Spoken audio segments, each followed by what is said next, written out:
Hello everyone, this is the first video in a series that I'm going to be producing to help you get ready for your exams in the summer, in which I'm going to be looking at key topics each video rather. And in this video we're going to be looking at differentiation optimization, and it's a really popular topic with Edexcel and lots of other exam boards as well. And here is a question which is pretty standard. So I'd say it's really important that you need to know how to do questions of this type. So let's have a look. It says, figure 4 shows a closed letterbox which is in the shape which is made to be attached to a wall of a house. The letterbox is a right prism of length y centimeters as shown in figure 4. The base ABFE of the prism is a rectangle. The total solid surface area of the 6 faces is S. The cross-section of ABCD is a trapezium with the edges DA 9 centimeters, AB for BC 6, CD 5 as shown in figure 5. The angle ABD is 90 degrees and the angle ABC is 90 degrees. Okay, perfect. The volume of the letterbox is 9,600. Show that y is equal to 320 over x squared. Okay, so what we need to do here is we need to find an expression for the volume of the shape, because we're given an expression for its volume. So let's do that. So the volume, now the volume of a prism is the area of the cross-section times its length. So let's have a look at the area of the cross-section of this shape. So we have got here 9x, we have got here 6x, we have got here 4x, and we have got here 5x. So the area of that shape is going to be the area of a trapezium, which is a half A add B times by h. So what we're going to do is we're going to say a half of 9x add 6x. I'm going to multiply that by the perpendicular distance between those two, which is 4x, so times by 4x, okay? So that's going to give us 9 add 6 is going to be 15x over 2, and we're going to times that by 4x.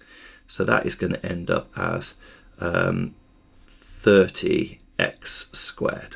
Okay, so 30x squared is our expression there for the area of the cross-section. So that means that the volume of the prism, so the volume is going to be the area of the cross-section, which is 30x squared, times by the length, which is y. And we're told that this is equal to 9,600. So 9,600, the question tells us, is equal to 30x squared times by y. So therefore y is going to equal 9,600 divided by 30x squared, which hopefully is going to drop out as being the correct thing. So 9,600 divided by 30 does indeed give us 320.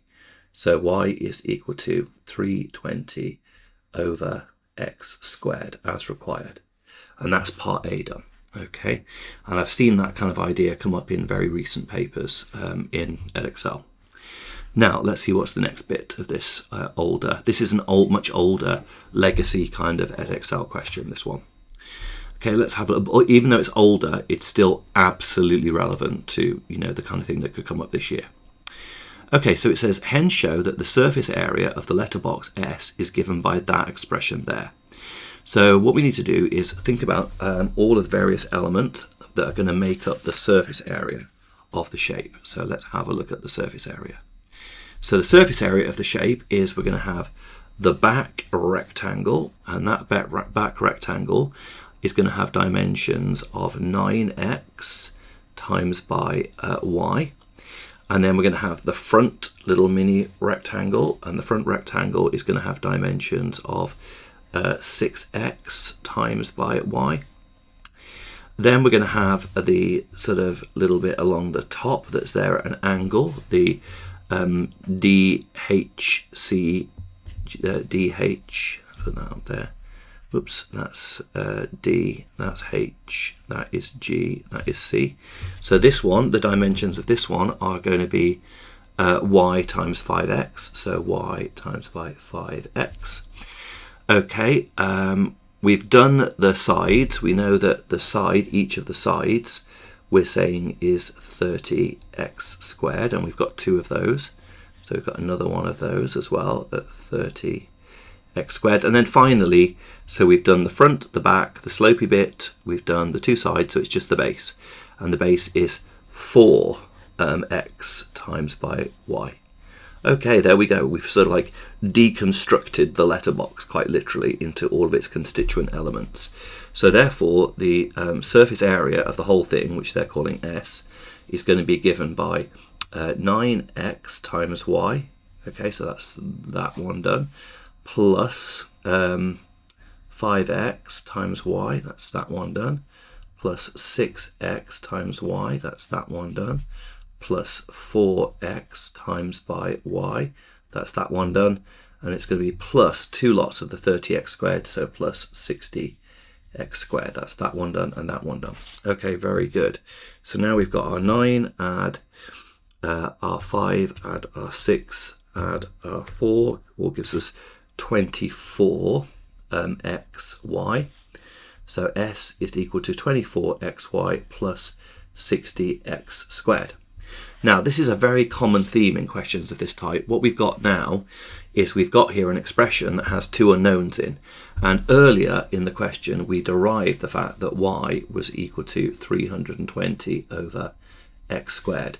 So we're now going to sub that result in here. Okay, so S is going to equal 24x times by 320 over x squared plus 60x squared, and let's see what that's going to give us. So we're going to have 24 times by 320 gives us 7,680.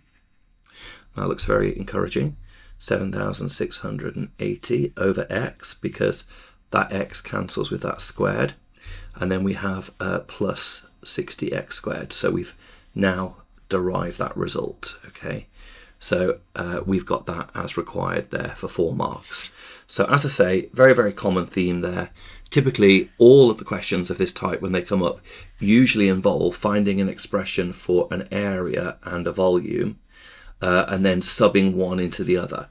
The only variation of this question is where you have a perimeter and then you have an area, but I'll be looking at that type of question in another video. All right, so that's part A and part B done, shaping up to be quite nice so far, this question. Now, it says use calculus to find the minimum value of S, 6 marks. Now, again, because this is one of those, this is actually an international paper. I think if this was to come up in the summer, these wouldn't be worth quite as many marks. Like, I don't think this would be worth 6 marks. It'd be worth probably a bit less than that. But the idea of what you're expected to do is exactly the kind of thing that you could be asked. So use calculus to find the minimum of S. So we've got to find that ds by dx is equal to 0, and then we've got to solve it. So what we're going to do is we're going to say that if our S is equal to 60x squared plus 7,680x to the minus 1, then ds by dx is going to equal 120 x minus 7,680x to the minus 2, and that will equal 0 for a minimum. So we need to solve this now. So we have 120x is equal to 760 over x squared. That's just taking this over to the other side and rewriting that as over x squared. Now I'm going to times by x squared and divide by the 120. So x cubed is going to equal 7680 over 120. So x is going to be the cube root of 7680 over 120. So let's have a look at that. So 7680 divided by 120 gives us 64. That's super nice because that's a cube number. So that is going to be x is equal to the cube root of 64. So therefore x is going to equal 4 in this particular case. Okay. Now, we've almost done, we haven't quite finished the question. We've worked out that x is 4, but what the question's asking us for is to find the minimum value of the surface area.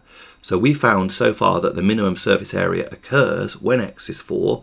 So we need to go back to our surface area equation now and sub in the 4. So we're going back to the 60x² plus 7680 over x², and we're subbing in the 4. So s is going to equal 60 times by 4 squared plus 7680 over 4 squared. Oh, hang on. No, that's not squared there. There we go, just over 4, like so.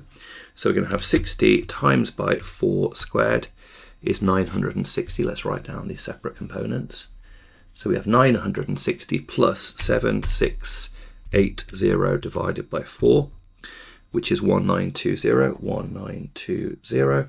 And when we add to that our 960, we get 2880. So that is equal to 2880, and that's going to be centimeters squared.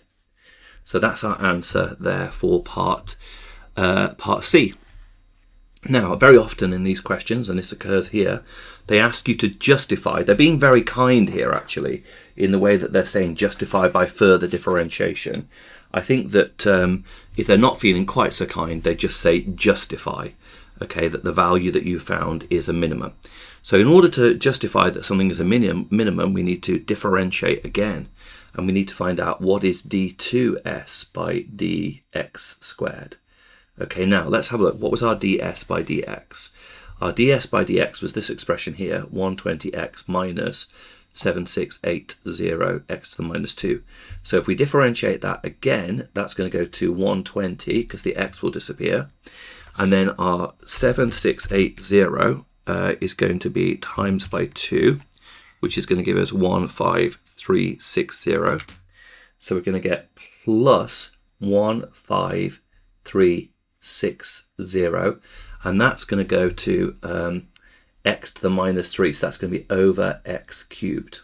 Okay, so there's our expression for our d2s by dx². We know that the minimum occurs when x is 4, so we've got to sub in 4 into that expression. So d2s by dx² is going to equal 120 plus 15360 over 4 cubed. And when we work that out, basically this answer is going to be greater than 0. We could actually work it out, why not, just for the fun of it. Divided by 4 to the power 3. Okay, gives us 240. So we end up with 360. Okay, so it's equal to 360. Now, the crucial bit is this is positive. Okay, in other words, this is greater than 0. So when the second derivative, so we've got d2s by dx² is greater than 0, so therefore we can say that it is a minimum as required. Okay, so that's what we'd be expected to do. Take the second derivative, sub in the value of x, and demonstrate that the answer that we've got when we sub in that value of x, which the minimum occurs, is greater than 0. And when something's greater than 0, that means that you have got a minimum. Perfect. I hope you found that video helpful. I'm going to keep on producing a whole series of these videos in the run-up to the exams to help us be prepared in the summer. And yeah, if you could subscribe to the channel, that will help me keep on making more videos. And as always, thank you for watching, and I'll see you in the next video.